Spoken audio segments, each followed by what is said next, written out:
This bulletin is sponsored by a diagnostic center. नमस्कार, मैं हूं जयश्री नागदा और आप देख रहे हैं सीबीसी न्यूज राजस्थान का प्राइम टाइम बुलेटिन। खबरों में जाने से पहले एक नजर आज की न्यूज हेडलाइंस पर। चलती बाइक से थूकने पर टोकना, गुजरा नागवार और हो गई चाकूबाजी। 4 साल तक सोशल मीडिया से दूर यूपीएससी में रोशन उदयपुर का चिराग। जमवारामगढ़ में सिगरेट की उधारी को लेकर मोहल्ले में मचाया भयंकर तांडव। ड्राइवर कंडक्टर पर बदमाशों की दबंगई, लोहे के सरियों और लातों घूसों से किया हमला। कुंभलगढ़ दुर्ग पर लाइट एंड साउंड शो के बीच भालू ने मचाई जबरदस्त धमाल। और अब खबरें विस्तार से। उदयपुर की सूरजपोल थाना पुलिस ने एक युवक पर आपसी विवाद में चाकू से हमला करने वाले आरोपी को गिरफ्तार किया है। थानाधिकारी लीलाधर मालवीय ने बताया कि कुणाल धाबई पुत्र नवीन धाबई निवासी वारियों की घाटी धाबई की हवेली घंटागढ़ ने मामला दर्ज करवाया था। इसमें बताया कि वह 3 मई को अपने भाई जितेश के साथ चेटक एटीएम पर पैसा जमा करवाने जा रहे थे। तभी बापू बाजार में वक्तावर हॉस्पिटल के बाहर 2 मोटरसाइकिल पर सवार 5 युवक आए। इनमें से एक युवक ने चलती बाइक से थूकते हुए जा रहे थे, जिसके लिए मना किया तो आरोपियों ने गाली गलौज करते हुए बाइक रुकवा दी। इसके बाद आरोपी चाकुओं से ताबड़तोड़ वार करने लगे, जिससे कुणाल और उसका भाई गंभीर रूप से घायल हो गया। लोगों के बीच बचाव करने पर आरोपी फरार हो गए। घटना के समय ये लोग आपस में एक दूसरे के नाम नवाब, मुस्तफा, रफीक, बंटी, साबिर, इमरान और अल्ताफ नामों से बुला रहे थे। इस पर मामला दर्ज कर थानाधिकारी के नेतृत्व में गठित टीम ने पूर्व में 3 आरोपियों को गिरफ्तार किया था और एक बाल अपचारी को डिटेन किया। मामले में फरार चल रहे एक आरोपी अल्ताफ उर्फ इमरान पुत्र हयात खान निवासी बिछीवाड़ा फलासिया हाल दीवान शाह कॉलोनी पटेल सर्कल को गिरफ्तार किया, जिससे पूछताछ की जा रही है। उदयपुर के चिराग मेहता ने यूपीएससी क्लियर किया है। उन्हें 312वां रैंक मिला है। हर आईएएस एस्पिरेंट की तरह चिराग ने भी काफी मेहनत की और यह उनका चौथा अटेम्प्ट था। 26 साल के चिराग की तैयारी बाकी एस्पिरेंट्स से मिलती जुलती थी, मगर एक खास थी, वो था सोशल मीडिया और टीवी से दूरी। चिराग ने 2018 से सोशल मीडिया का इस्तेमाल नहीं किया, न व्हाट्सएप, न फेसबुक, न ही कुछ और। चिराग स्टडी के लिए इंटरनेट का सहारा लेते थे, मगर सोशल मीडिया से दूर दूर तक उनका कोई वास्ता नहीं रहा। ब्यूरोक्रेट बनने वाले चिराग का ब्यूरोक्रेट्स के वीवीआईपी कल्चर को लेकर सोचना अलग है। हाल ही में दिल्ली में आईएएस दंपति के स्टेडियम से जुड़े विवाद को लेकर चिराग का कहना है कि ऐसे बेहद कम इंसिडेंट होते हैं। लोगों में जागरूकता आ रही है और ये कल्चर धीरे धीरे खत्म हो रहा है। ये व्यक्ति विशेष पर निर्भर करता है।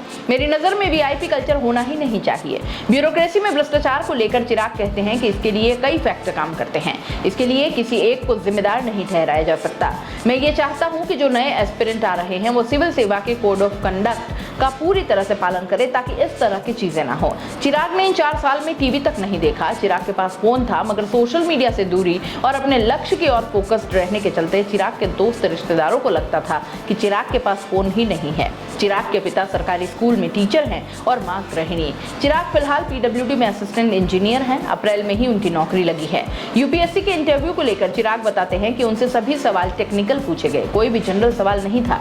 चिराग ने कहा कि यूपीएससी का स्तर लगातार टफ हो रहा है। मैं मानता हूं कि ये पिछले 10 साल का सबसे टफ पेपर था।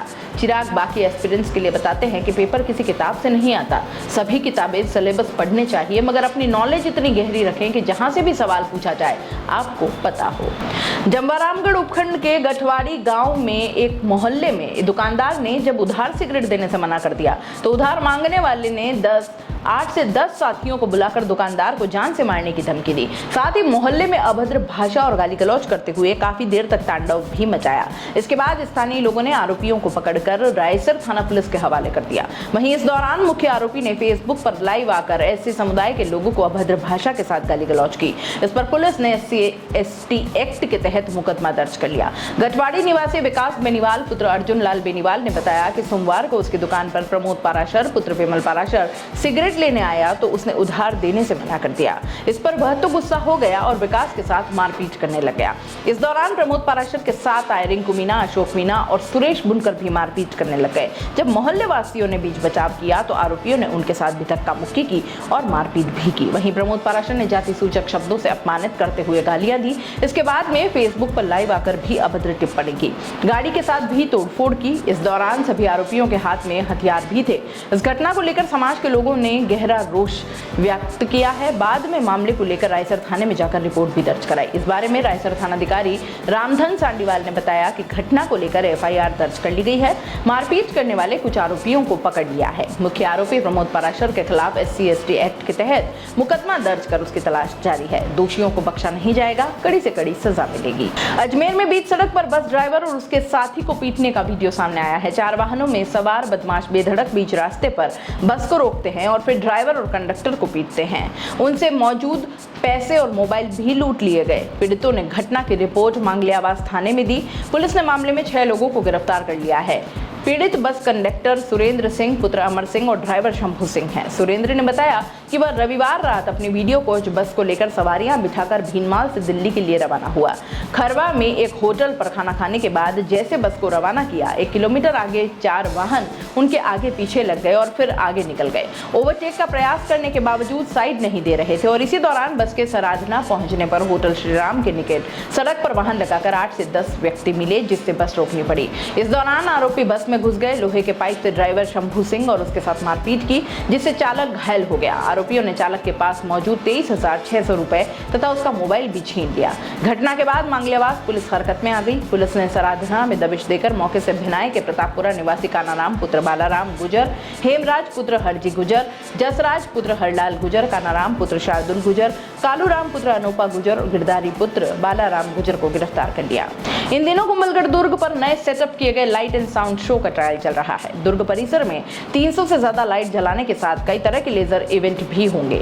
लेकिन इसी बीच सोमवार की शाम 7 बजे जैसे ही लाइटिंग का ट्रायल शुरू हुआ तो एक भालू दुर्ग की दीवार से दौड़ता हुआ मुख्य दुर्ग की ओर आया, जिसे वहां पर काम करने वाले लाइट एंड साउंड शो के कर्मचारियों ने अपने फोन में भी शूट किया। साउंड शो के कर्मचारी रईस खान ने बताया कि जैसे ही हमने लाइटिंग शुरू की तो मुख्य दीवार की ओर से भालू दौड़ते हुए इधर आया और वहां पर रास्ता भटक गया। बाद में सभी लोग शांत हुए, जब जाकर वह वापस भागा। कुंभलगढ़ दुर्ग की दीवार पर जगह जगह लाइट एंड साउंड शो को लेकर कई तरह की लाइटिंग लगाई गई है, लेकिन जब यह भालू वहां पहुंचा तो वहां पर लगी एक लाइट पर झपट्टे मारने लगा, लेकिन उसको तोड़ने की कोशिश भी नाकाम रही। तेज गर्मी के कारण, जंगल में पानी की कमी के कारण ये वन्य जीव बाहर आ रहे हैं। 2 दिन पहले भी दीवार से 500 मीटर पहले पॉइंट पर शाम को 6 बजे करीब भालू पहुंच गया, लेकिन गनीमत ये रही कि वहां पर कोई पर्यटक नहीं थे। उदयपुर ग्रामीण विधानसभा क्षेत्र के गांव कानपुर खेड़ा में राजस्थान क्रिकेट एसोसिएशन यानी कि RCA ने UIT के उदयपुर में इंटरनेशनल क्रिकेट स्टेडियम बनाने के प्रस्ताव को मंजूर किया।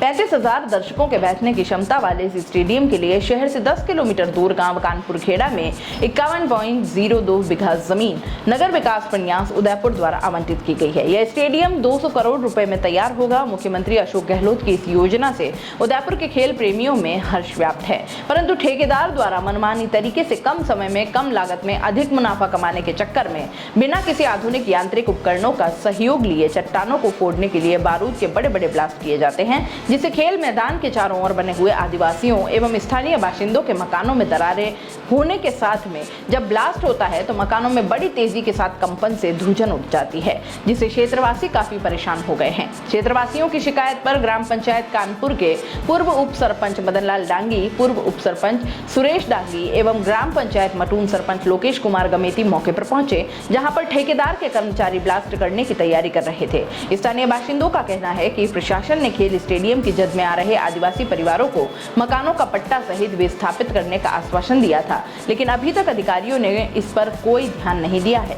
जनप्रतिनिधियों और ग्रामीणों ने मौके पर ब्लास्ट को रुकवाया। मौके पर हिरण मंगरी थाना पुलिस मई जाप्ता मौके पर पहुंचे। जनप्रतिनिधियों ने गहरा आक्रोश व्यक्त किया। पूर्व उप सरपंच मदन लाल डांगी ने बताया कि RCA के अधिकारियों एवं नगर विकास प्रन्यास के अधिकारियों के द्वारा मिलीभगत करते हुए ठेकेदार को अधिक लाभ देने के चक्कर में ब्लास्ट करने की मौन स्वीकृति दे रखी है, जिससे ठेकेदार की मनमर्जी से ब्लास्ट किया जाता है। जनप्रतिनिधियों ने जिला प्रशासन से मांग की है कि तुरंत इस ब्लास्ट को रुकवाया जाए। पर्यावरण सुरक्षा, मिट्टी बचाओ का जज्बा मन में संजोए करीब 30,000 किलोमीटर की यात्रा दोपहिया वाहन पर निकले ईशा फाउंडेशन के माननीय श्री सद्गुरु आज उदयपुर पहुंचेंगे। मिट्टी का विनाश उन स्तरों पर पहुंच रहा है जो खाद्य उत्पादन, जलवायु स्थिरता और इस पृथ्वी पर जीवन के लिए खतरा बन गए हैं। सद्गुरु अकेले मोटरसाइकिल की सवारी करते हुए 100 दिन में 30,000 किलोमीटर की यात्रा पर निकले हैं। लंदन से शुरू हुई मिट्टी के लिए यात्रा की 70 दिनों की सवारी के बाद इस निकट भविष्य के मिट्टी के संकट के बारे बारे में जागरूकता फैलाने के लिए 26 देशों से गुजरते हुए वे भारत में मिट्टी बचाओ अभियान के अंतिम चरण को पूरा करने के लिए गुजरात के रास्ते भारत पहुंचे। मिट्टी बचाओ अभियान के द्वारा वह दुनिया का ध्यान विलुप्त होती मिट्टी की ओर मोड़कर लगभग 3.5 बिलियन लोगों को मिट्टी की सुरक्षा, पोषण और उसे बनाए रखने के लिए नीति की मांग करने के लिए प्रेरित कर रहे हैं, ताकि 193 देशों में मिट्टी की जैविक सामग्री को कम से कम 3 से 6% तक बढ़ाने और बनाए रखने की दिशा में नीतिगत बदलाव लाया जा सके। आलोक संस्थान के डॉक्टर प्रदीप कुमावत ने शहरवासियों से अपील की है कि 1 जून 2022 को सुखाड़िया सर्कल पर प्रातः 9 बजे उनके साथ जुड़कर मिट्टी के लिए खड़े हों और अपना समर्थन दिखाएं। प्राइम टाइम बुलेटिन में इतना ही। दीजिए इजाजत। नमस्कार। This bulletin is sponsored by Earth Diagnostic Center. दोस्तों, सीबीसी न्यूज आपके सहयोग से लगातार बढ़ता जा रहा है। स्वतंत्र पत्रकारिता का सहयोग करने के लिए आपका धन्यवाद। सबसे पहले तो जिन लोगों ने हमारे चैनल को सब्सक्राइब नहीं किया है तो पहले सब्सक्राइब करें, जिसका कोई शुल्क नहीं लगता और बड़ा आसान है। बस नीचे दिख रहे लाल सब्सक्राइब के बटन को दबाना है और पास में दिख रहे बेल आइकन को भी दबाना है, ताकि आपको अपने सीबीसी न्यूज के हर अपडेट्स मिल सके। हमारे इंस्टाग्राम पेज और फेसबुक पेज को भी लाइक करें, फॉलो करें। वहां पर भी आपको मिलती है तरह तरह की अपडेट्स। हम पूरे राजस्थान से आपके लिए लाते हैं वो खास खबरें जो आपके लिए जरूरी है, और वो भी पूरी बेबाकी के साथ। पत्रकारिता के इस मुश्किल दौर में आपकी आवाज जिम्मेदारों तक पहुंचाना ही हमारा लक्ष्य है, और ये आपके सहयोग के बिना संभव नहीं है।